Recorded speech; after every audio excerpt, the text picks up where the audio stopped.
الحمدللہ والصلاۃ والسلام علی رسول اللہ.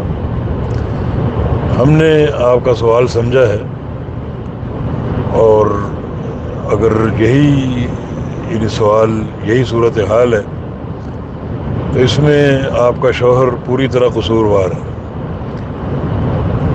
جو گھر سے باہر کی سیاست ہے، کاروبار کی، کام کی، وہ شوہر کے ذمے ہے.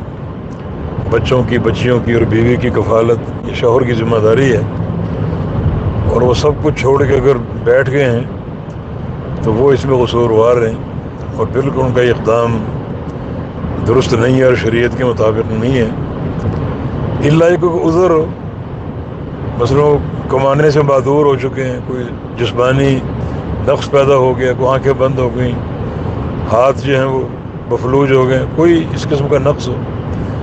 ایسا اگر نہیں ہے اور وہ روٹین کے مطابق کام کر سکتے ہیں تو کام ان کو کرنا چاہیے.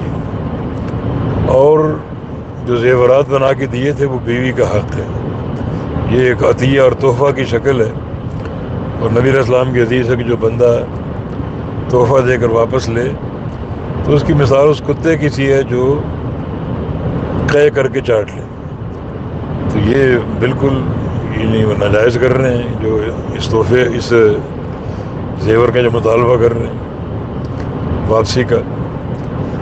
بہرکیف اس سوال میں ایک افسوسناک پہلو یہ بھی ہے کہ بچیاں گھر سے باہر جاتی ہیں پڑھانے کے لیے، یا ہو سکتا ہے وہ بچے پڑھنے والے گھر ہی آتے ہوں، تو بچیوں کی کمائی گھر میں صرف ہو، اور باپ کے ہوتے ہوئے اور بھائیوں کے ہوتے ہوئے یہ چیز بھی شرعی غیرت کی منافی ہے.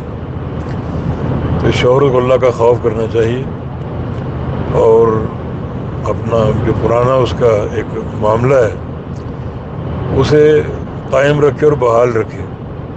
اپنے بیوی بچوں کی کفالت کرے، اس کی ذمہ داری ہے.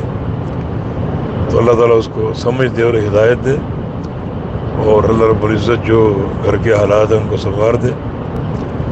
تو اس میں اب بیوی کیا کر سکتی ہے؟ یعنی آپ یہ پوچھ رہی ہیں کہ میں کیا کر سکتی ہوں.